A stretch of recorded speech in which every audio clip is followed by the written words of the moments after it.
Ayan, sumahod na naman kasi katapusan. Ayan. Lalaki ng mga pera dito. Ayan. Ayan naman yung listahan. Nakalista na lahat. Negative pa. Ay, hindi naman negative. Food allowance pala natitira. Ayan. Ganun talaga. Buhay ng OFW. Pagdating ng sahuran, listahan, bayaran, SSS, Pag-ibig, PhilHealth, ano pa, St. Peter. Yan.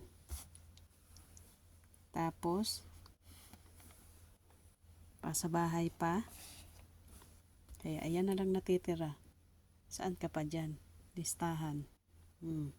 Ganyan ang buhay ng OFW. Pagdating ng sahuran, nakalista na lahat.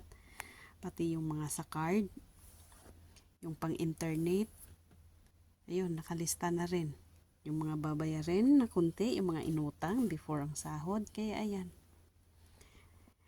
buhay ng OFW. Kala nyo marami kaming pera? Oo, marami kaming pera pag sahuran.